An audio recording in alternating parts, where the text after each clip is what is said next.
हिक ॻाल्हि त ॾस मूंखे मौज मिठा कहिड़ी पई आहे ख़ता मूंखे माफ़ त कर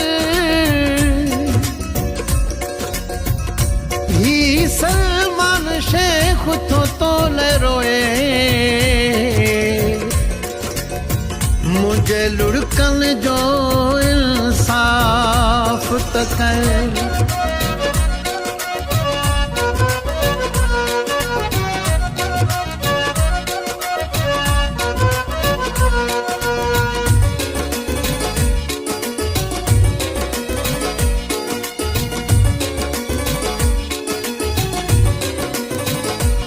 चरियो थींदो साईं जानी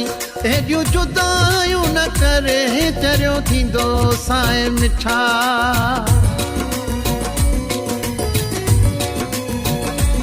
चरियो थींदो साईं जानी एॾियूं जुदायूं न करे रोई पवंदो साईं मिठा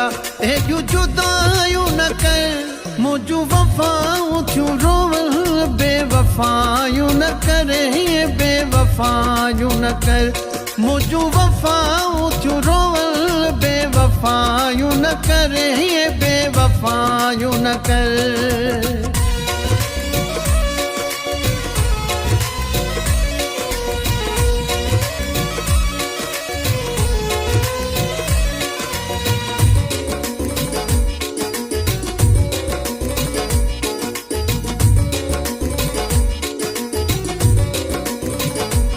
मुझा यार दिलदार आहीं साह सिर में मुझा यार दिलदार आहीं साह सिर में छो बाहे मुझे लाइ ॿारी थो अंदर में दुख वधाइण वारियूं ॻाल्हियूं अजायूं न करे दुख वधाइण वारियूं ॻाल्हियूं अजायूं न कर मुंहिंजूं वफ़ाऊं थियूं रोवल बेवफ़ायूं न करे बेवफ़ायूं न कर मुंहिंजूं वफ़ाऊं थियूं रोवल बेवफ़ायूं न करे बेवफ़ायूं न कर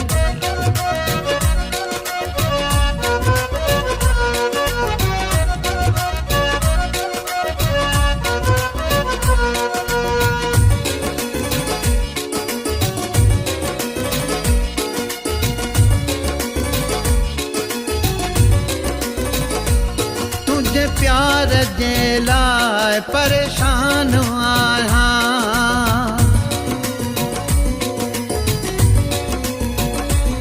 तुंहिंजे प्यार जे लाइ परेशान आहियां तुंहिंजे हालत थियो हैरान आहियां तुंहिंजो मुखालिफ़ न आहियां मुंहिंजूं बुरायूं न करे तुंहिंजो मुखालिफ़ न आहियां मुंहिंजूं बुरायूं न कर मुंहिंजूं वफ़ाऊं थियूं रोवल बेवफ़ायूं न करे बेवफ़ायूं न कर मुंहिंजूं वफ़ाऊं थियूं रोवल बेवफ़ायूं न करे बेवफ़ायूं न कर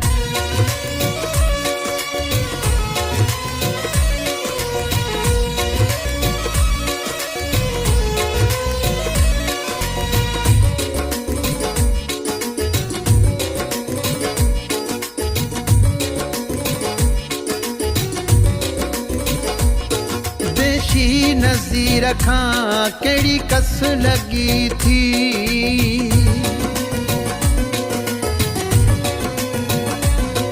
देशी नज़ीर खां कहिड़ी कस लगी थी मज़ारी जी मिठड़ा छाले दिल भगी थी मुंहिंजूं चङायूं विसारे वरी मदायूं न करे मुंहिंजूं चङायूं विसारे वरी मदायूं न कर मुंहिंजूं वफ़ाऊं थियूं रोवल बेवफ़ायूं न करे